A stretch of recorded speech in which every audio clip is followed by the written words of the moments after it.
తోటకూర కాడలు పచ్చి శనగపప్పు కూర వండుకునే విధానం. కావాల్సిన పదార్థాలు: తోటకూర కాడలు ఇలా లేత కాడలు అమ్ముతారు.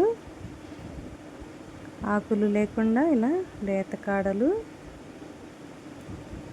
చక్కగా చిన్న చిన్న ముక్కలుగా కోసుకుని, పచ్చి శనగపప్పు తోటకూర కాడలు ఉడకబెట్టుకోవాలి.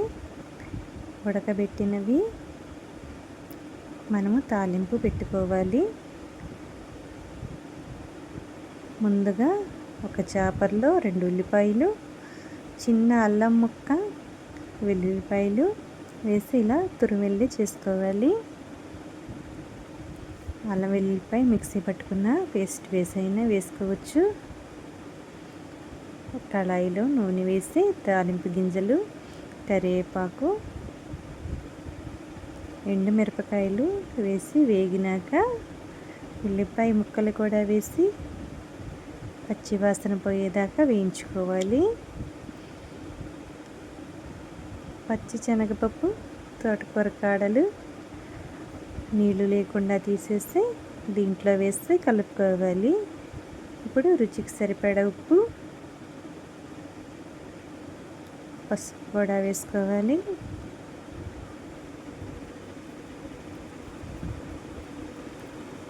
గరిటెతో తిప్పుకుని కారం,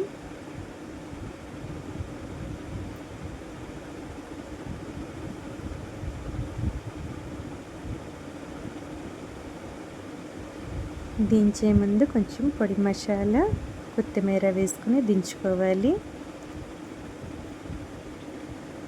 తోటకూర కాడలు చక్కగా ఉడికిపోయి బాగుంటాయి. దీంట్లో కొంచెం పొడి మసాలా, జీలకర్ర, ధనియాల పొడి కూడా వేసుకుని వేగినాక ఇలా గిన్నెలో తీసుకోవాలి. పచ్చి శనగపప్పు వేసాను కాబట్టి పిల్లలు ఇష్టంగా తింటారు. తోటకూర కాడలు లేత కాడలు తీసుకోండి. లేత కాడలు అయితే చక్కగా ఉడికిపోయి పిల్లలకి ఇష్టంగా తింటారు. ఈ కూర పెద్దవాళ్ళకి, పిల్లలకి అందరికీ నచ్చిద్ది. మీరు కూడా ఒకసారి ఇంట్లో చేసి అందరికీ పెట్టండి. ఒక గిన్నెలో వేసిస్తే స్నాక్స్ లాగైనా తినేయచ్చు. ఇది మీరు కూడా తయారు చేసి ఇంట్లో అందరికీ పెట్టండి, ఇష్టంగా తింటారు.